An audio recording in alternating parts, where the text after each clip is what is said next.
Hello, ladies and gentlemen, and welcome back to Georg Mack Plays the Classics. It may not be the 90s anymore, but there's still time for Klax.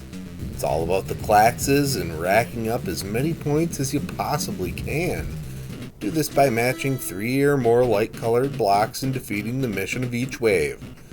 If you've watched my video of the TurboGrafx-16 version, don't expect anything new, except the ratings and something clever at the end.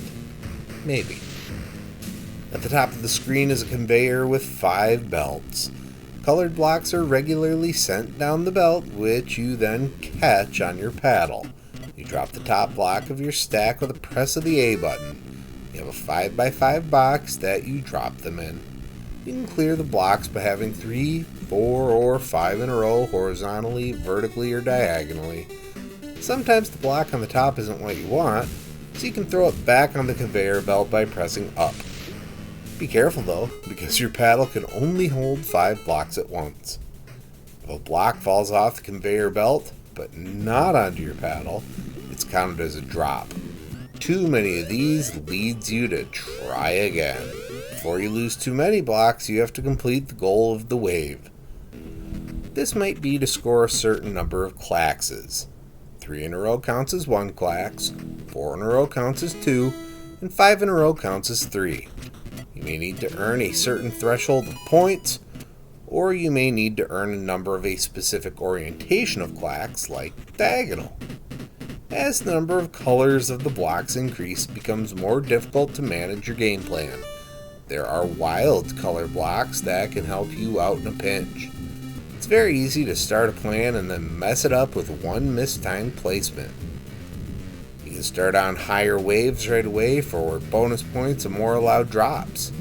New to the NES version is Blob Ball, which is a bad one-person bong variant where the blob doesn't behave as a ball would.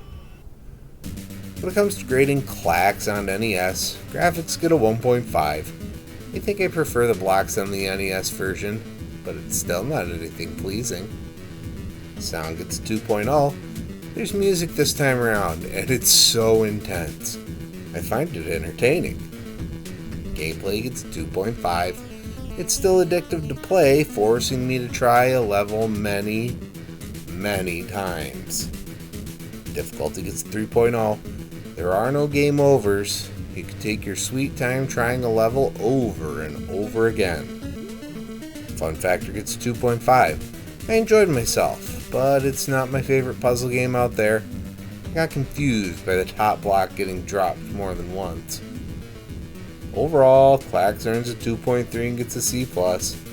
What difference some music can make in an overall grade. If you were sticking around for something clever, my paddle was full and I dropped this one. Well, that's going to do it for me for today. Please make sure to like this video. Let me know what you think of Klax on NES in the comments.